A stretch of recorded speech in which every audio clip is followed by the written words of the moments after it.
नमस्ते दोस्तों। चलिए थोड़ा गोल्ड का एनालिसिस करते हैं, वीकली एनालिसिस करते हैं। सो फ्रेंड्स, गोल्ड को देखने के पहले थोड़ा डॉलर इंडेक्स को देखते हैं क्योंकि इसको देखना ज़रूरी होता है। अगर आप डॉलर इंडेक्स को प्रॉपरली चेक करें और इसको 4 आवर्स पे चेक करें तो यू कैन सी कि डॉलर इंडेक्स अपनी एक चैनल को ब्रेक करने जा रहा है। ब्रेक किया नहीं है अभी तक, बट इट कैन ब्रेक, ये ब्रेक कर सकता है।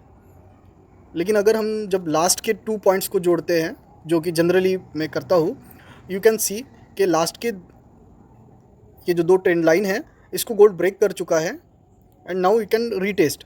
अब गोल्ड के पास में ऑप्शन ये है कि गोल्ड को नीचे की ओर एक सपोर्ट होगा, ये यहाँ इसे ब्रेक करेगा और इस ट्रेंड लाइन को ब्रेक करके या तो ऊपर की ओर जाकर नीचे आएगा या सीधा यहाँ से नीचे आ सकता है।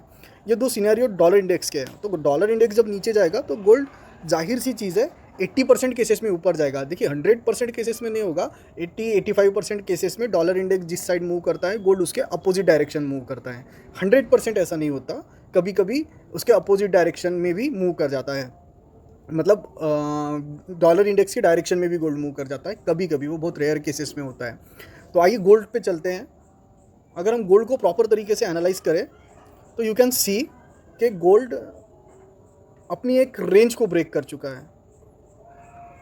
अपनी एक रेंज को ब्रेक कर रहा था, बट इसने कंप्लीटली इस रेंज को ब्रेक नहीं किया है। इसको ब्रेक करने के लिए इसको 35 के ऊपर क्लोज देना चाहिए था, जो शायद मैंने ग्रुप में बताया हुआ था, वो नहीं किया है।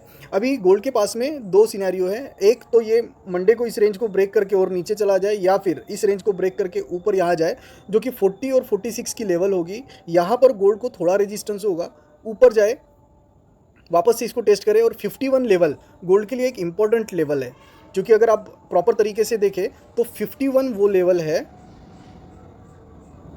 जहाँ से गोल्ड ने एक प्रॉपर तरीके से डाउन ट्रेंड चालू कर दिया था। And 51 is a psychological level also. तो ये एक इम्पॉर्टेंट लेवल होगी जहाँ से गोल्ड रिवर्स भी कर सकता है या इसको तोड़ते हुए ऊपर जा सकता है। अब हम इजराइल की वॉर को अनदेखा नहीं कर सकते, because it will play a great fundamental. तो मैक्सिमम प्रोबेबिलिटी ये है कि गोल्ड गैप अप ओपन हो और नीचे आकर कुछ इस तरह ऊपर के मूवमेंट करना चालू कर दे। तो ये डिपेंड करता है कि मंडे को, मतलब कल, गोल्ड कहाँ ओपन होता है। ऊपर की ओर अगर गोल्ड चलता है तो ऊपर की ओर 73 विल बी अ रेजिस्टेंस। अगर 51 को अच्छे से ब्रेक कर देता है तो 73 विल बी अ रेजिस्टेंस, हल्का सा रेजिस्टेंस लेगा, फिर यहाँ पे थोड़ा मूव करेगा, 77 79 रेजिस्टेंस होगा। और यहाँ पर अगर हम टेक्निकली देखें तो आपको एक डबल टॉप फॉर्मेशन मिलेगा। अब आपको एक चीज़ समझनी है कि ये डबल टॉप बहुत अच्छा नहीं होता, रेजिस्टेंस नहीं होता। यहाँ पे जहाँ पे डबल टॉप होते हैं यहाँ स्टॉप लॉसेस होते हैं, तो ये स्टॉप लॉसेस को हंट कर सकता है। स्टॉप लॉसेस को हंट करके या तो नीचे आएगा या तो ऊपर चला जाएगा। और इसके ऊपर अगर जाता है तो 99 1899 and 1904 will be major resistance. अगर इसके ऊपर जाता है तो मतलब आने वाले वीक में गोल्ड इस तरह की मूवमेंट कर सकता है। अगर हम टेक्निकल्स फंडामेंटल्स को देखें तो गोल्ड को ऊपर जाना चाहिए, वार को देखें तो। लेकिन 11 अक्टूबर को एफओएमसी के मान्यूट्स है। इस मतलब अमेरिका का फेड अपने इंटरेस्ट रेट डिसाइड करेगा, तो इसको इग्नोर नहीं किया जा सकता। मतलब we are going to face lot of fundamentals. हम लॉट ऑफ फंडामेंटल्स, और जब फंडामेंटल्स मार्केट में काम करते हैं तो टेक्निकल्स बहुत ज़्यादा मायने नहीं रखते।